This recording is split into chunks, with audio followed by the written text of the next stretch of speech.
Do you want to bust your sales quota? Do you want to join the ranks of top 1% sellers? The Top 1% Sellers podcast gives you the insights and the tools to help you achieve your sales greatness. The podcast features sales and services professionals, leaders, and experts to give you the edge you're looking for. Here's your host, Ash Sadiq.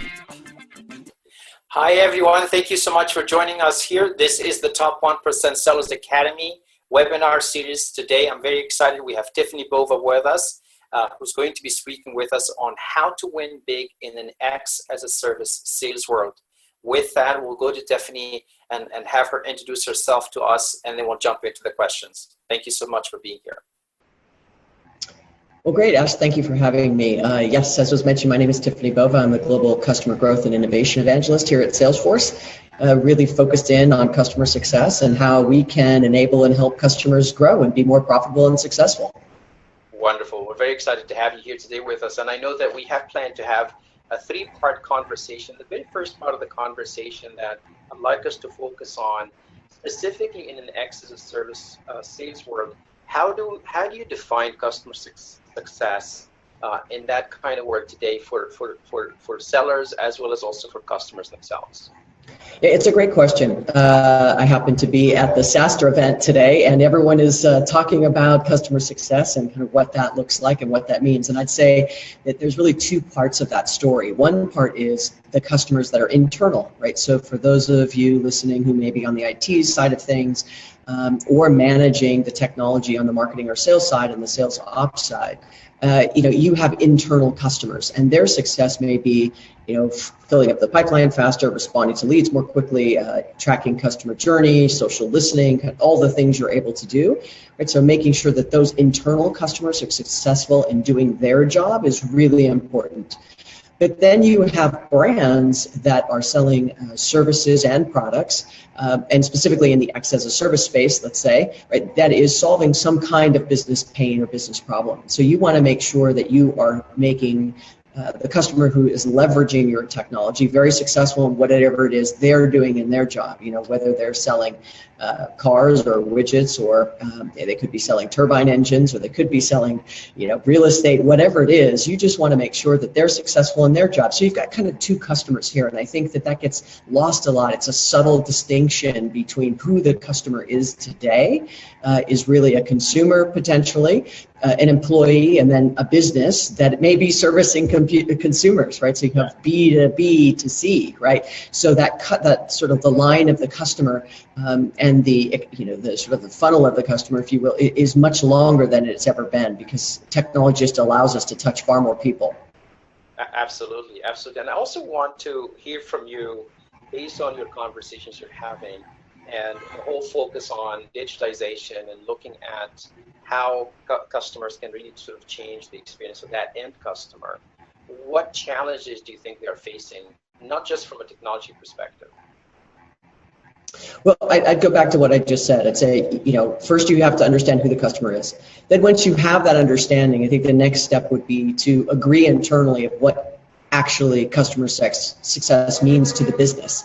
So what, as an executive, as a CEO or leader of a division, what does customer success look like? Is it we're reducing churn?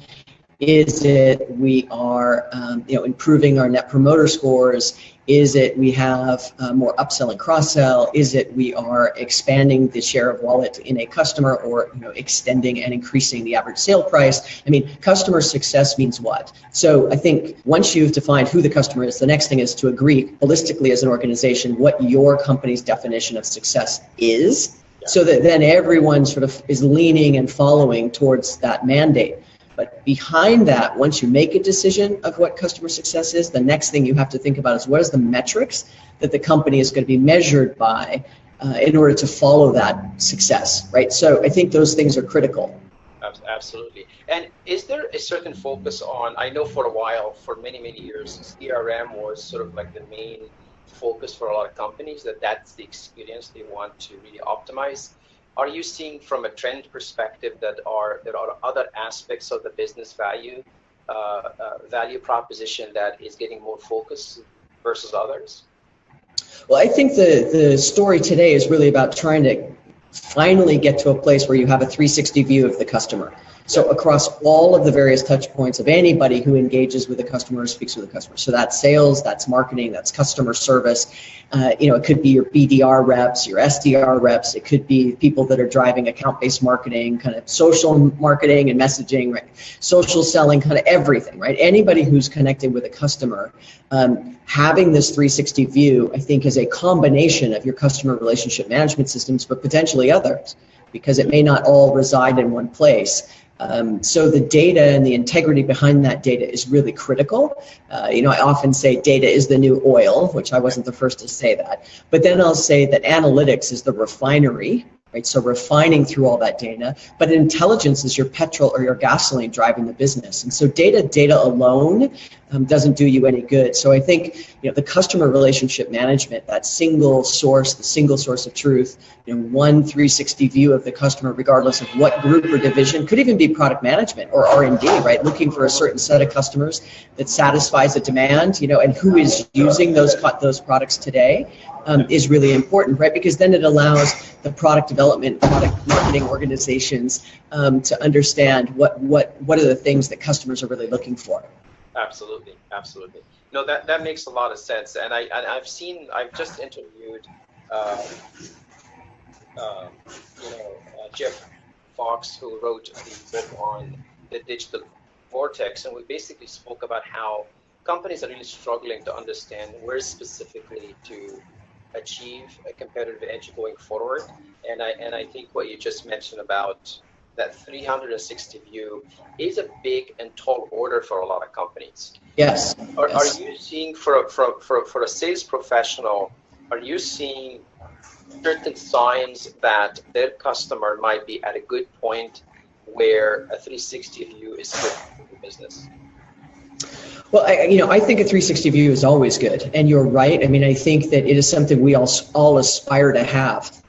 And I think for companies that have been around for some period of time, there's a lot of legacy information, customer data that may not be valid any longer. So, one of the big things for companies is actually clean data and maintaining that data over time. That's why I said the analytics, right, and intelligence behind it is you're constantly making sure that the data is usable in a way that makes the business smarter, right? If you're a startup or you're in early stage and you're just beginning to sort of think about customer success around this 360 view, you have a beautiful opportunity, right, to say, look, I'm going to start fresh. I have the opportunity to start fresh, and I'm going to do things properly. And so you see a lot of companies that are leading with customer experience that are new, they're startups and they're sort of in that unicorn group, or they're building $1, $2, $3 million businesses that are very healthy. They're very aligned to customer experience, and the only way you can build a really strong customer experience is having that platform by which you can engage the customer in any medium, any channel they want to 24/7, right? Because the world is definitely flat, right? There are no more borders to business, and so getting an understanding of what that means is really important. Absolutely. No, this is terrific. And I think, what I'd like us to do now is sort of move into that second stage of our conversation where, as a sales professional, I'm standing, and right behind me is the organization that I'm representing.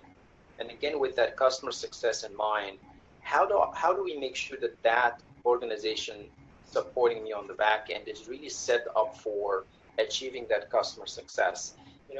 How do you break it down in the background so that before we start delving into the sales conversation itself, there is that support system to really achieve that customer success? Well, I'm going to go back to what I said at the beginning. If the company isn't fully aligned around what is the definition of customer success, yes. if the metrics aren't then supporting whatever those goals are around customer success, yes. If all that is not in place, then this part of the conversation makes no sense. That is the horse before the cart, right? And so the horse has to be, do we have the people and the processes aligned accordingly to have customer experience and customer success be a mandate for us? So I would say when you start to look across lots of research, whether it's what McKinsey's saying or Accenture or Gartner or others, right? That for the top 2 or 3, 1, 2, 3 things that CEOs are looking at, customer experience, customer success is right at the top. And so that sounds good as an executive, stands in front of his company and says, customer experience and customer success is what we stand for, and it's all about, how our brand makes people feel. But then you actually have to action that behind it. Right? You have to find a way to then say, well, are my people aligned accordingly? Are the metrics aligned accordingly? And it has to become this constant drumbeat, and really it has to be part of the company's DNA. Right? It has to be everything focused on the true north of customer success and what that looks like. Makes a lot of sense to me. And I think, I'd love for you, I know you talk a lot about how sales organizations need to be organized in this particular world. And I'd love for you to sort of maybe talk to, specifically with an X as a service in mind, how do these people organize versus the services organization versus perhaps a customer success team, if you will? Yeah, and this was another hot topic this week at the event, sort of how do we organize? I get concerned when people try to figure out, where do the customer success managers reside, right? Do they reside in customer service? Do they reside in marketing? Do they reside in sales? And I think that in many ways, that's a legacy way to view the problem, right? Or view the question, right? Because then your assumption is, depending on where they sit, then I have more control over what they do. And if they report in my organization, that means that the company isn't all going to the same place. It means the metrics are different, right? Yeah. And so for me, I don't necessarily care outside of a power struggle of where someone sits. It's what makes most sense for the customer, so that those handoffs from an inside out perspective, right? Those questions are all, what's good for us as a company? Where should they report? The customer doesn't go, wait a minute, I don't want to talk to a customer service manager unless he sits in marketing, or unless he's sitting in, or she's sitting in, customer service, or unless she's sitting in sales. I mean, they don't go, hold on, are you the right person I should be talking to? Are you in the right group? Are you reporting to the right executive? No, they're saying, hey, I have a problem, help me solve it, right? And so I think we get very wrapped around the inside out view of customer success and customer experience. And I don't care whether it's an X as a service business or an on-premise business or whatever you're selling. Yes. I'm much more interested in the outside-in view of what makes it a better experience for the customer. If sitting in customer service means the handoff between service and the customer success manager is more seamless, that's fantastic. But I don't know why that would be the case. Because if everybody had the 360 view of the customer, it shouldn't matter where the person sits. Right? They should have a similar experience. So this goes back, to this whole conversation of the CEO has to set the mandate, has to be in the DNA, the organization has to support it, everyone's metrics follow it, right? And then where people reside is less important from the customer's perspective. Exactly. But it's definitely more important from a leader's perspective of I want to control it, right? Absolutely true. And I want to remind people listening in that they can definitely submit questions. I'll definitely look at those and share them with Tiffani as well as we have this conversation. And we're also live on Facebook as well. If you're watching and submitting questions, we'd love to hear from you. So that makes a lot of sense, Tiffani. And as you're really talking about all these different things, do you think the software world has figured out what the tools are in order to enable such an environment, sort of from an outside-in view? I think lots of companies are going down this path, right? I mean, people ask me often, look, you joined Salesforce, right? And you came out of the analyst community. That doesn't happen very often. Yes. And I always say, one of the main reasons I joined the company was just because of their laser focus on customer success and customer experience, right? And so I think obviously we're a great example of that, but there are others. But what's interesting is thinking about that definition, that customer success or customer experience, you really need to hone in on, you cannot service every customer the same. Yes. Right? Even if you want them to be successful, it's expensive to really handhold at mass. So how can you use technology? How can you use analytics and intelligence and a lot of the things that are coming forward to help you do the long tail of customer, service, even marketing and selling in a way that makes them feel like it's a human experience, but it's a combination of sort of the technical side and the human side, so that the human side isn't quite so bad, right? The human side it's not so noticeable between when you're dealing with a human versus when you may be dealing with a bot, right? So. Wonderful. No, that's fantastic. So we'll definitely pause for a second, and we're going to start our third segment, which I think is sort of the really big focus for our audience, specifically professionals, people working in sales, because I know you always talk about everybody that touches the customer. How do sales professionals in this environment, in your mind, really plan to win in a big way? Whether it's the opportunity size or the long-term relationship with the customer.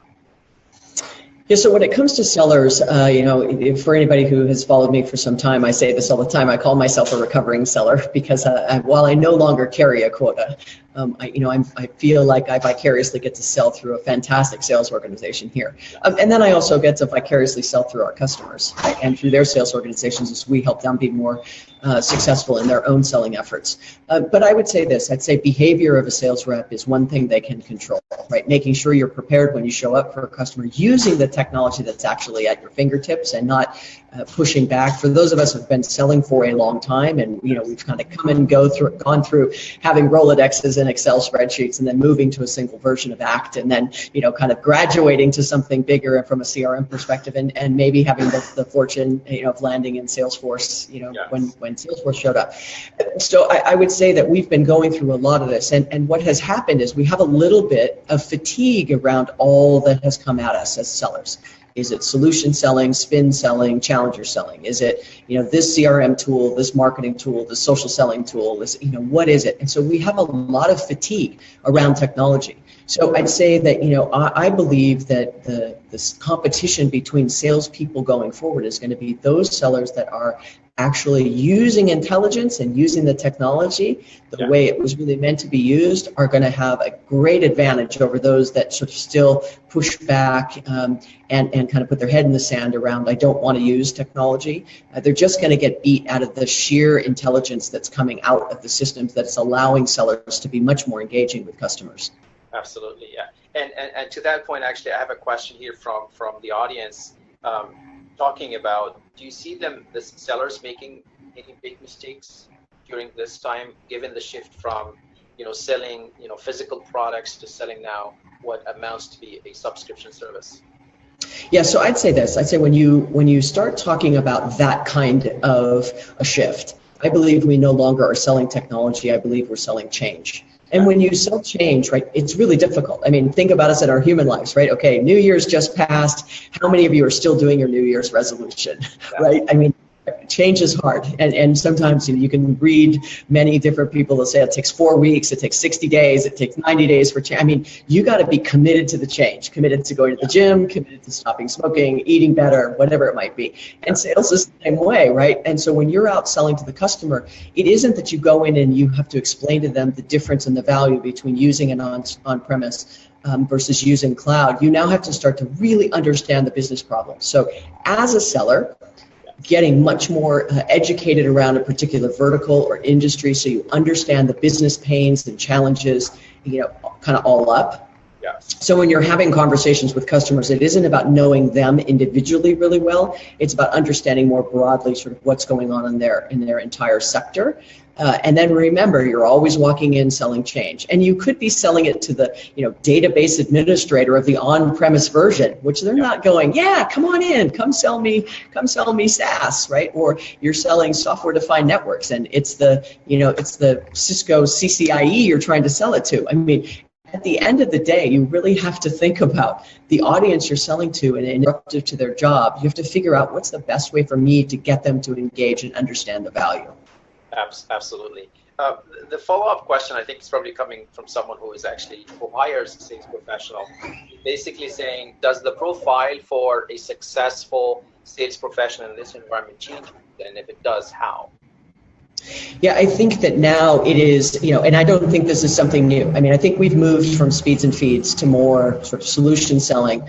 But I would say now it is much more about that kind of relationship that you have with the buyer, because number one, the buyer is changing. Not only is the role changing potentially, it used to be we always sold to IT, now we may be selling to the head of marketing or the head of sales or the head of customer service, and the buyer is changing.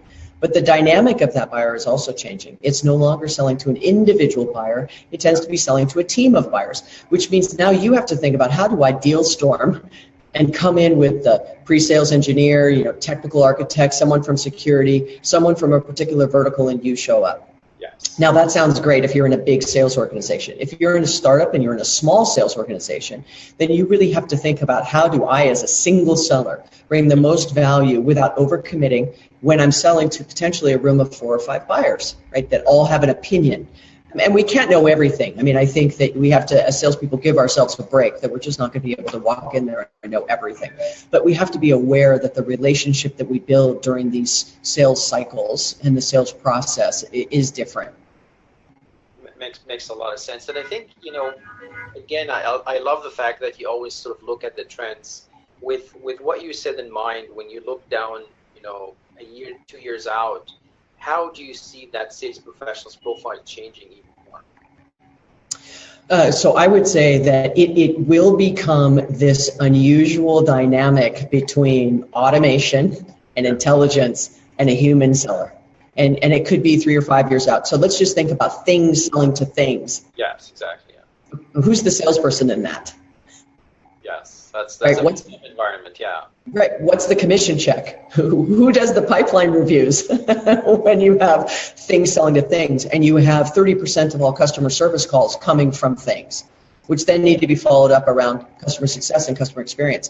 So I think, when you look out a couple of years, as more and more of this technology starts to make itself into business, humans have to be understanding of some of those commoditized transactions, and maybe even some higher dollar transactions are going to happen in different ways. Yeah. So we can't fight it. We have to figure out, how do I use the technology to augment what I do? How do I use it to support what I do? How do I respond in a way that is still timely and puts in that human element to the exchange? But I would say I almost want to back up and go, I'm not sure if we need to be worrying about how we need to change 2 or 3 years from now, because I feel like we still haven't finished changing from the last 5 years, right? I mean, I think we still aren't using technology fully. I think people are still learning how to social sell. I think the marketing department, as it gets more digitized, has to get closer to sales, and that's not perfect. And then customer service is now entering the picture. So the combination of those 3 things, I think we got a lot of things to shore up before we start worrying about, where we think it's going to be in the future. So I'd say, continue to get better at what we should be doing today, and then keeping in mind the fact that technology is going to push us even further down this path of automation and intelligence. Absolutely. I have a question here. It says, do you see the role of SDRs waning as customer relationships become more critical? I would say I think segmenting the customers actually increases. Knowing more about who are your most profitable customers, who have the longest lifetime value, right? What are the kinds of customers you should be going after?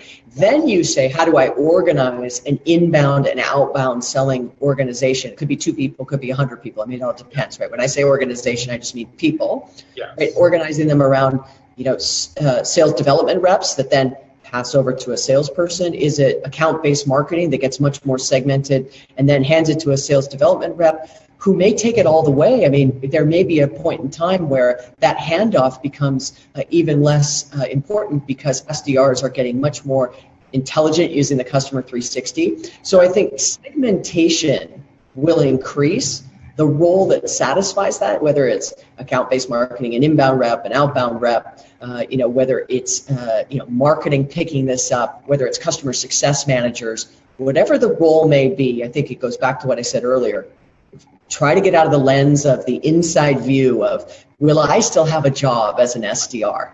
Or do I say, look, I always want to make sure I'm adding value regardless of where I sit in the organization.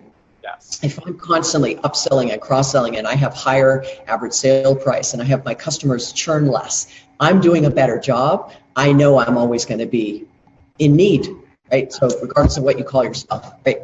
Yeah, absolutely. And it's very interesting because I was actually on the receiving end of a conversation with a customer success rep, and I actually saw how he started to talk about we could do this, and all of a sudden it was basically actually a sales conversation. Correct. We're thinking, here's how we can save you money, here's how we can protect your digital assets. And it was very interesting that started to happen in that customer success conversation. I did not go into that conversation thinking there is a sales piece to it, but to your point, that evolved into that sort of dual purpose conversation that took place. Yeah, there was actually a prediction that came out from Gartner that, and I forget the percentage, but forgive me for forgetting the percentage, but it was some large percent of, and I want to say it was in the 20-25% range, where that percentage of customer service representatives were going to be providing quotes out of the CRM system, or actually, upselling and cross-selling out of the CRM system. So going back to what you just said, I think I don't want to minimize the fact that the roles are important. So if you're an executive, a sales manager, and you're running a sales team and you're trying to think about how should I be organized, it's important that you have those distinct roles so you make sure people are very focused in what they do versus everybody does everything, which I don't agree with. What's going to end up happening, though, is there is going to be this blurring between the lines between someone who plays the role now as customer success or an SDR or a sales rep. Now all of a sudden they're doing all three at some point in the buying journey. Absolutely, which creates a lot of implications for compensation and so on. I'd love for us to use the next few minutes, because we're getting close to wrapping up, and I'd love for us to speak to sales leadership that are putting together a sales enablement program that would produce essentially a sales rep that would succeed in an excellent service world. Given the fact that, again, you're dealing with a lot of legacy sellers, and given the picture that you described from the beginning of the conversation, how do they then, looking ahead, really develop a program that will help them transform those sellers into sellers that would succeed in this new world? It's a great question, because I'd say this, we talk a lot about sales development reps, we talk a lot about the sales rep of the future, and I think what gets ignored a lot is actually the sales management layer. Yeah. We have to invest in the sales managers because they're really the mentors and coaches of the next generation of really successful sales force, right? They're the ones that are making decision on who to hire. They're doing the interviewing. Are they hiring the right people? Yes. Are they hiring the right people because they understand what they need in the future? Or are they hiring the people they've always hired? So I think the sales management layer is one that gets often forgotten, because they're the ones that actually do the pipeline reviews. They're the ones that get their teams excited about using the new technology. So I would say that, as a sales manager or as a company, invest in your sales managers and training them on how to be good coaches and good mentors, and how to have them be able to use the technology so that they can work with people in an individual fashion. Not everyone is the same kind of seller. Not everyone will be good at social selling or cold calling. But they may be really good at sending off an email or really good at trade shows. And so, you want to make sure you amplify where people are really good and successful, and then you mentor them on areas that they want to improve. But everyone wants to do it at a different pace, and they learn in a different way. And the only way we can really build collectively a successful sales organization is if you have really strong sales management. And I mean at the lead level, right? A sales lead. And then, a first-time sales manager. I'm not talking about the vice president of sales, right? I'm talking about those that are really touching the field or the inside sellers on a daily basis, right? Listening into calls and helping them with emails. Like, that coaching can make or break you, right? So I'd say it's really important. Absolutely. When you think about, again, maybe just some parting thoughts for sellers today in terms of how can they set themselves up for success, given the fact that they are managing everything that's behind them, all the teams that are supporting them, and those customer conversations. What are your top piece of advice to them? Yeah, I'd say that, I think as an individual, we have to become especially as a seller, we have to become very self-aware of what we're good at and maybe what we're not so good at. And you have to have that conversation with yourself. And so the things that you're good at, it's like, how do you lead with that? How do you amplify that? How do you make sure that that's always shining through? The things you're not so good at, I don't need you to become really great at. I just need you to become slightly better at. And so if you know you're not good at presentations, take a presentation class. Like go take an acting class, go take a drama class, go take a speech class, go take something that's going to make you really uncomfortable by giving a presentation so you can get better. If you're not very good at writing an email, a compelling email, right? Ask your sales manager to help you, or, get up on YouTube or take a class or take a writing class, or just write every day so that you get better, or read people who you like, and so you can learn. So I think it's a combination of, you have to invest in yourself or no one else will. And so what are those things that you can invest in? But I don't need you to be, just top notch in everything. I just need you to be top notch in the things that are important, that are authentic to you. And that's where you really want to amplify yourself. Absolutely. And then in terms of kind of keeping up with the trends, because a lot of the time the customers want the seller to kind of share with them what the vision is into the future, right? Do you specifically have perhaps books or sources where you keep up to date with what's coming down the line in terms of where we're going with the customer journey? Yes, so I tell you this, I am definitely a student of the profession, right? I mean, I spend a lot of time consuming, and it's not one source. I read a lot of books. I listen to a lot of podcasts, and it's not that it's just, it's the same for all the time. I will watch my Twitter feed and I see something, I don't know this, and I, dig into it, or I hear someone say something in a meeting and I don't know something about it, and I write it down and then I go learn about it. So it's just a constant. I probably spend a couple of hours a day, every day, sort of digging around and making sure I know what people are saying and what's going on. Now, as a sales, because I don't carry a quota, but if you carry a quota, right, you don't have that kind of time to invest.